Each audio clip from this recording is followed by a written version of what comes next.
안녕하세요. 승리한 산 가족 여러분. 오늘은 9월 7일 월요일입니다. 자, 이번 주 말씀을 들어가 보도록 하겠습니다. 어제 위크 스터디에서 우리가 상고했던 대로 오늘 말씀은 저희들 2장의 마지막 부분, 축복에 대한 부분입니다. 먼저 우리 위크 스터디 내용을 하나씩 잠깐 간략하게 보고 넘어가도록 하겠습니다. 그래서 이번 주 말씀은 2장 12절에서 시작하는데 이 2장 마지막 부분, 자, 하나님이 백성을 모으시는 소망에 대한 부분이 저희 월요일에 들어가 있고요. 각각의 날짜에 맞춰서 저희들 구성이 되어 있습니다. 그래서 이번 주로 3장까지 마무리가 됩니다. 죄에 대해서 지적하시는데 어떤 죄에서 지적을 하시고 우리가 왜 이 죄에 대한 지적을 받는지도 오늘 말씀과 내일 말씀에서 한번 상고해 보시면 좋을 것 같습니다. 자, 그러면 오늘 말씀을 보도록 하겠습니다. 하나님의 백성을 모으시는 소망의 예언 해가지고 야곱아, 이제 우리의 회복을 얘기하고 계세요. 야곱아, 이스라엘아, 내가 반드시 너희 무리를 다 모으며 어떻게 한다고요? 흩어졌던 우리를 다시 모아요. 반드시 이스라엘의 남은 자를 모으고 그들을 한 처소에 두기를, 우리를 이제 한 처소에 두기를 하는데 보라스의 양떼가 차며 초장의 양떼가 차리니 우리가 초장에 거해 있던 양떼들처럼 안전하게 건다는 것이죠. 사람들이 크게 떠들 것이며, 근데 왜 떠들어요? 우리의 회복이 놀랍다는 거예요.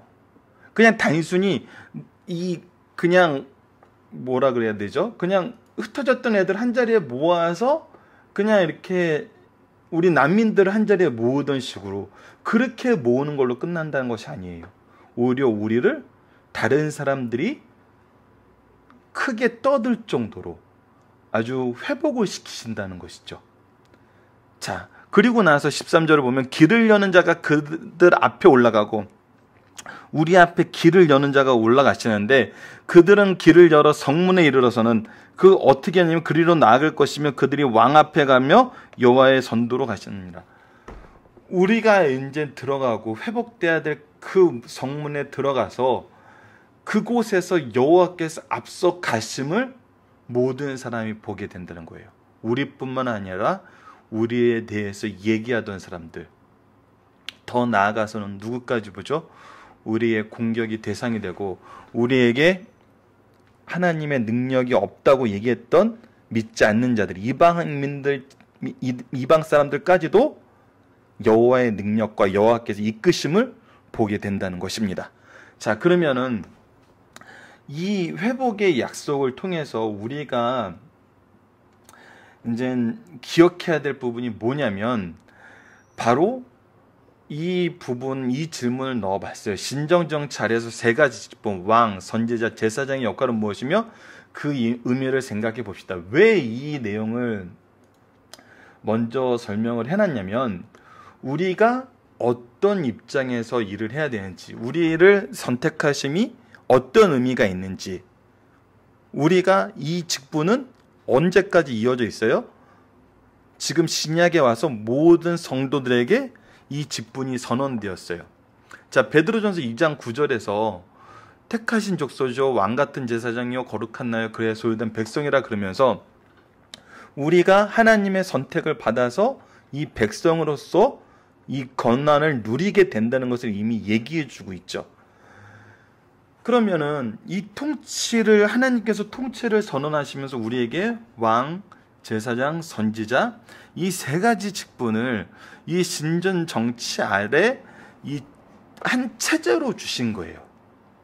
그래서 이 체제의 의미는 이 체제를 통한 이 사람들 왕과 제사장과 선지자를 통한 하나님께서 통치의 의미는 현대 우리 교회에서 여전히 드러나고 있고 이것은 하나님 나라의 백성으로 우리가 살면서 드러나고 있다는 거죠.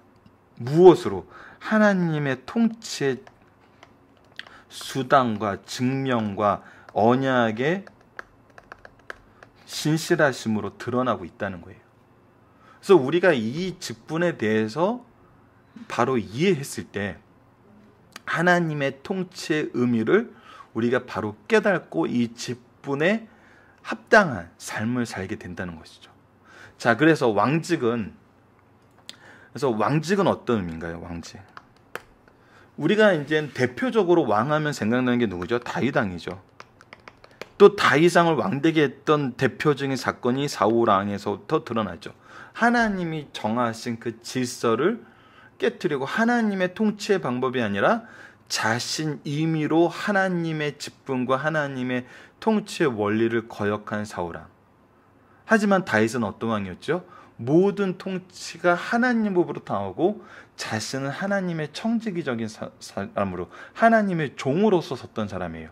그래서 왕은 우리가 왕이긴 한데 다윗 왕에서부터 하나님의 그 왕직을 보는 거는 첫 번째가 우리가 하나님을 왕으로 모시는 종의 직분의 모습이 나타나야 된다는 것이죠. 이것이 신정 정치의 의미예요. 신정 정치. 누가 다스리는 거예요? 신. 우리의 하나님께서 다스린다는 의미죠. 그래서 이 부분에 우리가 왕으로서의 삶을 산다는 것은 바로 오직 하나님을 왕으로 모시는 삶, 이 분의 통치를 대행하는 청지기적 종의 사명을 사는 거예요. 그래서 우리가 가정에서 왕의 모습, 교회에서 왕의 모습은 바로 하나님을 오로지 왕으로 모시는 모습에서 우리는 그의 종입니다를 인정하는 모습에서 시작한다는 것이죠. 두 번째, 선지자의 모습은 어떤 모습이죠? 선지자의 모습은 하나님의 대언자로서 말씀을 계시하고 선포하는 자예요. 또 이 말씀을 해석해 주는 사람이에요. 그래서 이 선지자의 모습을 보면은 이 세 가지의 내용이 그 선지자의 말을 통해서 선언되는데, 첫 번째가 과거 역사의 교훈에 대해서 나타나요. 선지자는 과거의 역사를 하나님의 말씀이 모교경의 1차 연날을 살피는 입장에서 기록하게 돼요. 특히 왕들이 얼마나 신정정치의 표준에 적합하느냐, 탈선하느냐를 평가하는 것이 역사 기록의 원칙이 되었고 그들이 가르치는 교훈의 중점이 되었어요. 이것이 지금 박유일 목사님이 미가서를 통해서 얘기하고 있는 선지자들의 모습이에요. 그래서 그들이 역사를 기록된 때는 선입견 없이 왕들의 실패와 제약을 숨기지 않고 기록하였어요. 이것이 일반 역사의 사과와 좀 달라요. 일반 역사의 사과는 승리자의 역사라 그러잖아요. 근데 이 선지자는 누구의 입장에서? 하나님의 입장에서 왕들의 실패와 제약을 숨김없이 기록해요. 왜? 하나님의 역사임을 보여줘야 되니까. 그렇지, 이것이 하나님께서 우리에게 교훈을 주시고자 하는 내용이기 때문에 하나님의 이야기라는 거죠. 아무리 위대한 자라도 그를 세우신 분은 하나님이시라는 것과 아무리 영웅일지라도 오직 그는 하나님의 도구에 지나지 않는 것이 선지자들이 과거를 기록하는 원칙이었다는 거예요. 두 번째, 현재 심판의 선고와 경고예요. 우리 미가에서 지금 너무나 잘 나타나고 있는 거죠. 우리가 살펴보면 아모스, 미가와 같은 선지자들은 죄악에 빠져있는 백성들의 부정과 불의를 공격하고 심판을 선언해요. 이들은 단순히 죄만 지적하는 것이 아니라 신정 정치의 원리를 밝히며 권면하는 하나님의 대언자였어요. 즉, 이 선고의 근거는 누구예요? 하나님이라는 거예요. 하나님의 언약과 하나님의 공의라는 거예요. 이것이 현재 심판을 선고하는 이 선지자의 그 기준이에요. 그들이 그렇게 애타게 부르짖는 것이 단순히 의분에서만이 아니라 주님의 강권 때문이라는 거예요. 마지막은 미래에 대한 예언이에요. 선지자는 이스라엘뿐 아니라 하나님의 대언자로 이방인들의 죄와 심판도 경고하고 그들이 받을 형벌을 예언해요. 선지자는 메시아를 결코 이방인을 제외하거나 이스라엘 중심으로 보면 잘못됐다는 것을 가르쳐줘요. 하나님의 통치는 온 세상에 이루고 하나님의 심판은 온 세상을 향한 것이에요.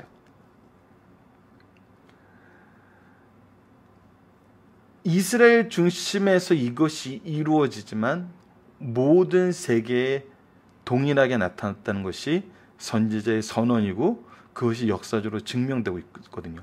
계시의 발전 과정에서 이스라엘이 먼저일 뿐 하나님은 이스라엘의 하나님만 동시에 전 인류의 하나님이시며 이것이 구약에 이르는 기본 신학이에요. 그래서 선지자의 선포는 온 열방에 대한 선포로 항상 드러나요. 그리고 선지자의 마지막 그 내용은 항상 누구로 이어지죠? 메시아로 이어진다요. 예수 그리스도로 이루어진다. 그래서 예수님은 이스라엘의 메시아가 아니라 온 인류의 메시아라는 거예요. 자, 그 다음은 이제 제사장입니다. 제사장의 역할은 어떤 역할이죠? 첫 번째 제사장은 가르치는 일을 해요. 두 번째는 중보의 기도와 제사를 드려요. 그리고 백성들을 축복하는 일을 해요. 이것이 제사장의 모습이에요. 자, 이것이 우리가 현재 우리들에게도 여전히 적용되는 직분이라는 거예요. 우리가 하나님의 종으로서의 모습을, 하나님의 통치에 순종하는 모습을 보이고 그 순종의 통치의 의지를 하죠. 선지자는 하나님의 말씀을 과거, 현재, 미래의 내용으로 우리에게 알려줘요. 그 안에서 누구의 기준이 하나님의 공의와 언약과 마지막 날에 대한 하나님의 신실하신 약속의 기준이 돼요. 제사장은 이것들을 우리들에게 가르쳐요. 그리고 중보의 기도와 제사를 통해서 우리의 삶을 이끌어요. 마지막으로 우리를 축복해요. 말씀으로. 이 직분은 우리에게 주셨어요. 교회 지도자들에게 주셨고 지금 현재 우리에게도 주셨어요. 자, 우리가 이 직분을 맡은 자라는 개념으로 이젠 이 직분에 해당되는 사람이라는 생각을 가지고 앞으로 말씀을 한번 상고해 보도록 하겠습니다. 자, 오늘 본문의 중심 사상은 다음과 같아요. 2장에서 2편의 설교의 말씀을 이미 상고를 했어요. 총 3편의 설교가 돼 있었죠. 그리고 이 3편의 설교에서는 우리가 그 2장의 3편의 설교의 이 마지막 축복 부분은 이미 밝힌 바와 같이 미가서 총 3편의 설교로 구성되어 있는 그 마지막 각 설교의 마지막에 회복을 얘기하는 내용과 동일하게 반복되는 내용이라는 거죠. 따라서 하나님의 경륜을 더 밝히 알 수 있고 구약은 신약을 통해서 밝혀지며 신약은 구약 속에 잠재되어 있다는 사실을 더욱 분명히 깨닫고 구속의 경륜을 찬양할 수 있어요. 자, 이 얘기가 무슨 얘기냐면 하나님의 구속사의 언약은 항상 신실하게 이루어졌어요. 이것을 오늘 말씀을 통해서도 우리가 경험을 하고 앞으로 3장과 5장, 6장과 7장을 통해서도 여전히 확인을 해요. 그리고 이 마지막 설교의 끝부분에서 얘기하는 건 뭐냐면 바로 메시아 왕국의 도래를 얘기하고 있다는 거예요. 자, 오늘 우리 본문 말씀도 한번 보도록 할까요? 본문 말씀을 다시 한번 돌아가도록 하겠습니다. 자, 12절 13절 야곱아 내가 반드시 너희 무리를 다 모으면 내가 반드시 이스라엘 남은 자를 모으고 그들은 한 처소의 투기를 보스라의 양떼같이 하며 초장의 양떼같이 하리니 사람들에게 크게 떨 것이며 그리고 누가 나와요? 길을 여는 자가 그들 앞에 올라가고 그들은 길을 열어 성문에 이르러 그리로 나아갈 것이며 그들의 왕이 앞서가며 여호와께서 선두로 가시리라. 이 왕이 누구세요? 바로 메시아 그리스도라는 거예요. 그래서 우리는 이 말씀을 통해서 신구약에 나타나 있는 내용을 그 신구약의 의미로 확인할 수 있다는 거예요. 신구약의 의미는 구약은 신약을 통해서 밝혀져요. 바로 이 메시아 왕국에 대한 이 선언이 어디서 이루어졌어요? 신약에서 이루어졌어요. 그 신약은 구약 속에 잠재되어 있어요. 바로 메시아의 예언이 이미 구약 속에 잠재되어서 우리에게 계속 선언되고 있어요. 이것이 구속의 경륜이에요. 이것이 이루어짐을 가르쳐주는 것이 바로 성경이고 우리의 역사예요.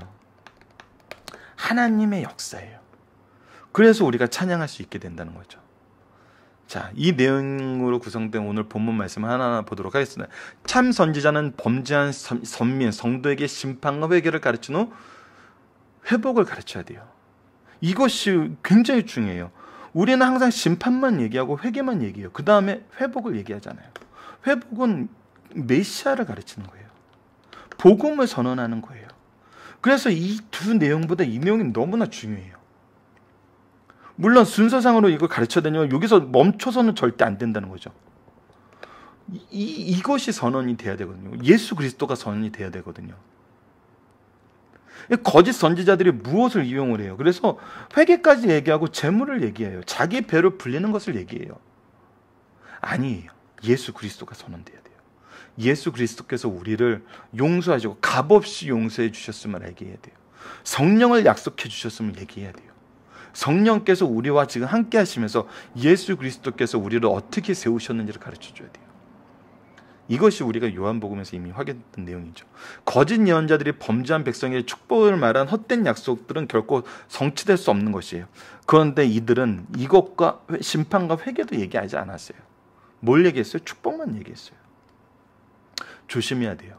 우리가 이런 제사장이 되어서는 안 되고 이런 선지자가 되어서는 안 돼요. 이런 왕이 되어서는 안 돼요. 그러나 하나님의 심판을 통해 그 헛된 희망들을 제거한 후 약속대로 포로에서 돌아온 후에는 하나님의 자비하심에 따라 영광스러운 회복이 있을 것이라고 얘기를 해주고 선언해줘요. 그러므로 참된 선지자의 심판과 회개의 메시지는 결코 불길한 것이 아니에요. 온전한 회복으로 가는 유일한 길이에요. 유일한. 이것이 복음이 주는 정말 놀라움입니다. 우리가 심판과 회개로 얘기하지 않고 축복만 얘기하는 것도 잘못된 거예요. 하지만 심판과 회개를 얘기하고 복음을 선언하지 않은 것은 이것 또한 우리가 매우 주의해야 되는 부분이에요. 우리가 자녀를 가르칠 때도 심판과 회개까지만 얘기하면 참 편해요. 그래서 여기서 끝나는 경우가 많아요. 잘못됐다고 빌게 만들고 우리 말대로 우리가 통제할 수 있는 상황으로 딱 해결해 놓은 다음에 내가 그러면 예수님이 될 수 있나요? 안 되잖아요. 결국 우리는 복음을 선언해야 돼요. 교회와 가정에서는 복음이 선언되는 것을 정말 중요하게 생각을 해야 됩니다. 어느 시대나 하나님께서 남겨둔 자가 있어 그들을 통해 새 역사가 시작되는 거예요. 이스라엘의 남은 자란 역사적으로 바벨론 포로에서 돌아온 자들을 가리키고 있어요. 하지만 더 중요한 것은 신령한 의미는 혈통적 야곱의 자손을 말하기보다는 영적 아브라함의 자손을 얘기해요. 그래서 로마서 9장 27절에 30절까지 한번 보도록 할게요. 또 이사야가 이스라엘에 관하여 외치되 이스라엘 자손들의 수가 비록 바다의 모래 같을지라도 남은 자만 구원을 받으리니 주께서 땅 위에 그 말씀을 이루고 속히 시행하시리라 하셨느니라. 속히 시행하시라고. 또한 이사야가 미리 말한 바 만일 만군의 주께서 우리에게 씨를 남겨두지 아니었더라면 우리가 소돔과 같이 되고 고모라 같이 되었으리라 한 것 같으니 그런즉 우리가 무슨 말을 하리요 의를 따르지 아니한 이방인들이 의를 얻었으니 곧 믿음에서 나느니라. 자, 이 믿음에서 난 의를 누가 얻게 됐어요? 모든 민족이 얻게 됐어요. 예수 그리스도는 만왕의 메시아세요. 만유의 메시아세요. 오늘 우리를 가리키는 이 말씀을 우리는 지금 확인하면서 보고 있잖아요. 그래서 더욱더 큰 은혜를 누리는 자들이 되는 거죠. 미가서를 통해 우리의 구원이 예고되고 약속된 후 그것의 성취를 우리가 지금 보고 있어요. 이 말씀은 그냥 과거의 말씀이 아니에요. 이스라엘의 말씀이 아니에요. 이스라엘에게만 적용되는 말씀이 아니에요. 우리가 지금 확인하면서 보고 있어요. 이것처럼 더 분명한 증거가 어디 있겠어요?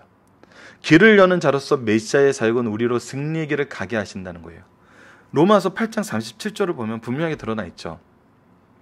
그러나 이 모든 일에 우리를 사랑하신 이로 말미암아 우리가 넉넉히 이기느니라. 미가 선지자는 메시아의 나타날 모습을 길을 여는 자로 표현했어요. 원문에서 길을 여는 자는 헐어 터치는 자예요.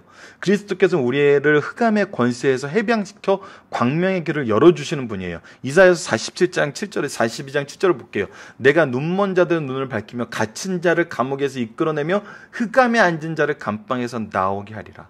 완전한 자유를 주세요. 미가와 이사의 예언대로 주께서 우리에게 이 길을 열어주시오. 마태복음 4장 16절을 볼까요? 흑암에 앉은 백성들이 큰 빛을 보았고 사망의 땅과 그늘에 앉은 자들에게 빛이 비추었도다 하였느니라. 오늘 우리가 광명의 길을 가게 되었어요. 자, 이 회복을 우리가 누구를 통해 이루심을 봐요? 신약에서 예수 그리스도를 통해서 확인했잖아요. 이것이 2000년 교회사에 분명히 드러나 있잖아요. 이것은 신구약에 분명히 드러나 있는 사건이잖아요. 예언된 내용이잖아요. 근데 어떻게 됐어요? 이루어지고 지금 현대 우리 교회와 가정에서도 이루어지고 있어요. 이것을 확인하고 선언하는 왕과 제사장과 선지자의 모습이 바로 우리의 모습이라는 거예요. 자, 이번 주 살펴보기에는 이스라엘의 통치체계는 어때야 되는 거 아니에요? 우리의 통치체계는 어떻게 돼야 된다는 거예요? 이스라엘의 회복은 어디에서 시작하는 거냐예요? 우리의 회복은 누구를 통해서 이루어지냐는 거예요. 이것이 우리가 지금 살펴봐야 될 내용입니다. 자, 기도를 통해서 마치겠습니다. 하나님, 공의를 선포하시고 책망하여 회개케 하시고 회복을 선언하시는 하나님의 은혜를 보고 감사합니다. 이 공의와 복음을 전하는 직분을 맡은 왕, 제사장, 선지자의 사명을 감당하는 주의 백성이 되게 하여 주소서. 예수님 이름으로 기도드립니다.